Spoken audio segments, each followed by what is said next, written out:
Radio Raheem here with Tom Loeffler. Last day in LA, at least for the public. We're here at Wild Card West. We just saw Triple G destroy the Shield once again with these thunderous shots. First of all, this promotion has gone well. Like I saw it build. Fight fans are getting more and more interested. People are now discussing if this might be his toughest opponent. And how is this promotion going from your end? Is everything smooth? Are you seeing the build-up of excitement? Oh, it's great. You know, when you have Gennady, willing to go out, promote the fight. Danny Jacobs is a great ambassador for the sport of boxing.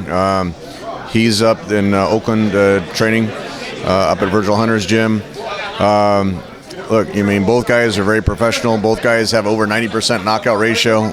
The two best middleweights in the world fighting each other at Madison Square Garden. It's a real throwback fight. And then you add on Chocolatito fighting Rungvisai, and Carlos Cuadras was here earlier for the media workout. It's a great show. Ryan Martin's on the show against Pee Wee Cruz. Andy Lee's on the show. Andy Lee's undefeated at MSG, 3-0 with 3 knockouts, I think. So, look, it's a little bit of everything, and it's clearly the biggest test for Gennady and for Danny. And when you have the two big forces like that colliding, it's going to be a tremendous event. They're colliding in New York. Well, I could say that both fighters are from New York in a way, in the sense that we're so used to seeing Triple G there, but we know that Jacobs is born and raised there.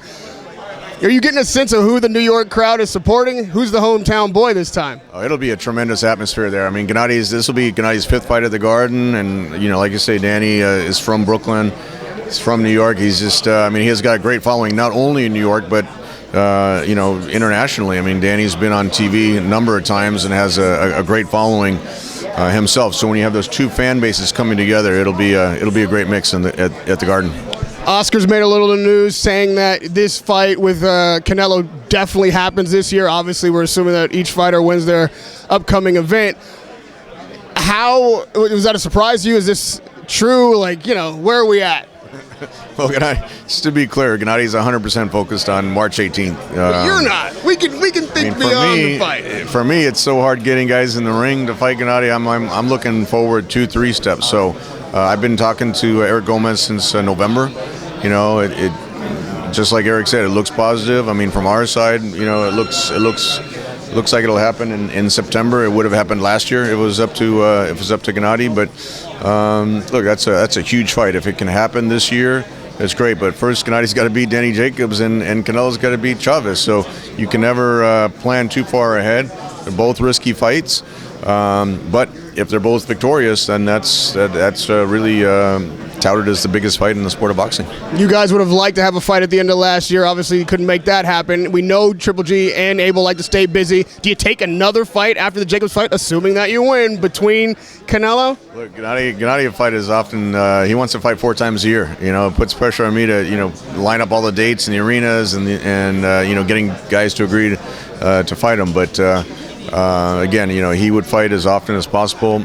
Depending what happens in March, then we'll see what happens. The Canelo fight would be slated for September if that fight happens, and if there's something we could do in between, you never know. But we never get ahead of the game. Gennady's, like I said, he's focused on Danny Jacobs. You can never underestimate someone as dangerous as Danny. Clearly, Gennady's toughest fight and Danny's toughest opponent. So, but. To answer your question, we would be looking to make another fight, yeah. And last question on this topic. Now that the weight can't be an issue, they can't say that that's a problem anymore, are there any remaining real sticking points as you see it? I don't think so. I think, all the broad strokes, I think, have been agreed to. The weight really was never an issue. Now Canelo actually, if he's victorious, he has to come down to fight Gennady. But look, I think that has so many great elements to it. There's so much interest in that fight. But again, you can never really count things out. A lot of great fights have been planned and don't happen, and so that's why it just doesn't make sense to get ahead of ourselves. If we can focus on it after March 18th, if there's a way to sign the deal, we'll certainly do everything we can from our side to make it happen, and hopefully we can put something together. And lastly, who takes the helm on a fight like this? There's so much debate, like who's the biggest star in boxing, who's the best pay-per-view, who's the A side. who leads this ship if it finally gets out to sea? Gennady just wants to get in the ring. I mean, that's a huge fight for him. That's I think if he's successful against Danny, I think it opens up a lot of doors. And you know, there's no real egos on that side from us. We just want to make the best fights for Gennady, and we've always made a lot of concessions to get fights. And you know, I think you'd let Golden Boy be as you know, as they say, the A side.